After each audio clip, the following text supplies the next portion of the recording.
छोटी मुखी शीतल मैया झारे लामी हो केस। छोटी मुखी सा तोरे बहिनी झारे लामी हो केस। टूटी गईले कही शीतली मैया झरी गईले हो साल। टूटी गईले कही शीतली मैया झरी गईले हो साल। हाथ तोरा टूटे रे सोनारा देहिया लागो रे घून। जाना हाथे गढ़ल ए सोनारा कही के हो साल। जाना हाथे गढ़ल ए सोनारा कही के हो साल। रोवेली सोनारा के मैया जार से भेजा। रोवेली सोनारा के मैया जार से भेजा। अब की गुनहिया मैया बकसिन हमार। अब की गलतिया मैया बकसिन हमार।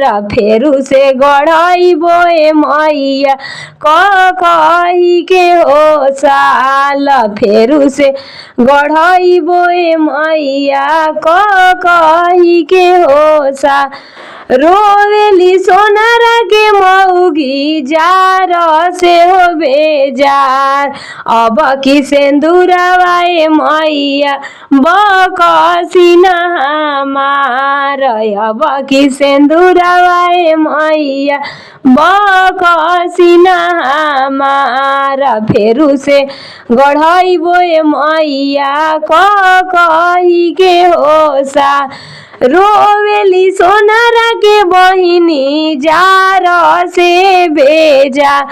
अब की गलतिया मैया बकसिन हमार। अब की भैया मैया बकसिन हमार। अब की गुनहिया मैया बकसिन हमार। फेरू से गढ़इबो मैया कही के हो साल।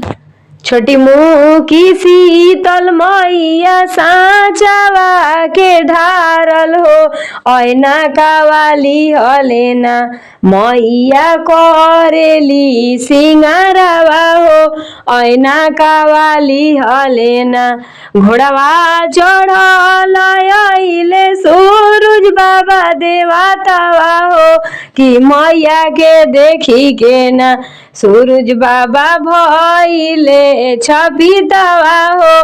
कि मैया के देखी के ना ई मती जनी सूरज तोहरे चलतिया हो। कि तोहरा से बढ़ी के ना सूरज हमारो चलतिया हो। कि तोहरा से बढ़ी के ना घोड़वा चढ़ल अइले आदित्य बाबा देवतावा हो। कि मैया के देखी के ना आदित्य बाबा नजरी लड़ावले हो।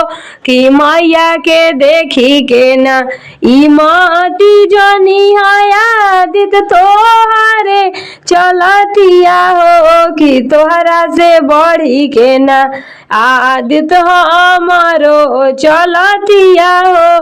कि तोहरा से बढ़ी के ना।